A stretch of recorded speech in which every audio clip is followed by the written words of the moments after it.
Hello, everyone, and welcome to another episode of our podcast, Plants, Flowers, Oils, and Whimsy. I'm your host, Carrie, and today we are going to delve into the realm of healthy eating and ways to stay on track with your diet.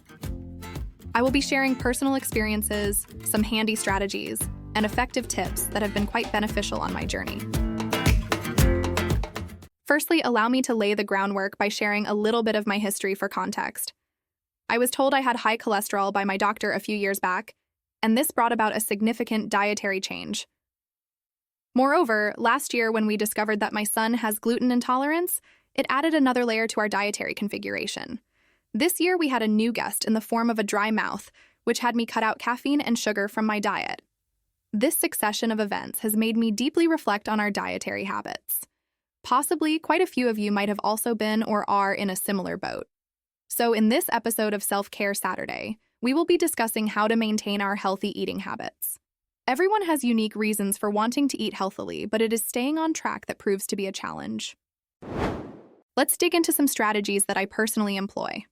Meal planning is a great tool, and while I'm still not an expert, I ensure that my pantry is stocked with plenty of vegetables, protein-rich food sources like chicken, fish, and legumes.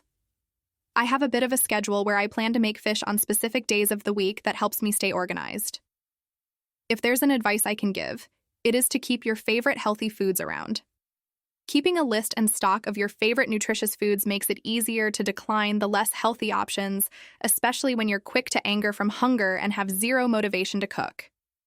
Try having fun by experimenting with new recipes. It's a joy to find and prepare foods I love in a unique style I've never tried before. Healthy snacks might be your best friend if you love to nibble throughout the day. Keep a stock of nuts, yogurt, popcorn, fruit, veggies, or hummus around the house. If you're more comfortable, you can portion these out in advance. Recognize your craving triggers and keep those foods out of your storage. If you know foods you crave when you're tired, cranky, stressed, or bored, make sure they are not in an arm's reach. It's less likely that you'll eat them if they're harder to get. Hydration is important.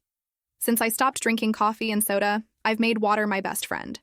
To keep it exciting, I look for ways to flavor it, such as using spearmint and lemon balm that I grow in my own garden. Remember to set realistic expectations. If you attempt to completely avoid something you love, it's likely that you won't succeed. So, allow some wiggle room for your favorites occasionally.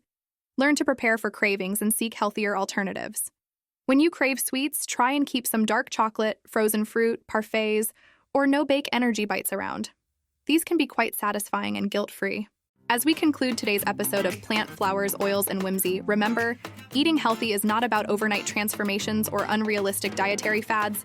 It's about being mindful, prepared, and persistent with our habits. For more on self-care, you can turn to my book, Radiance and Ritual, Skincare and Self-Care for the Winter Season.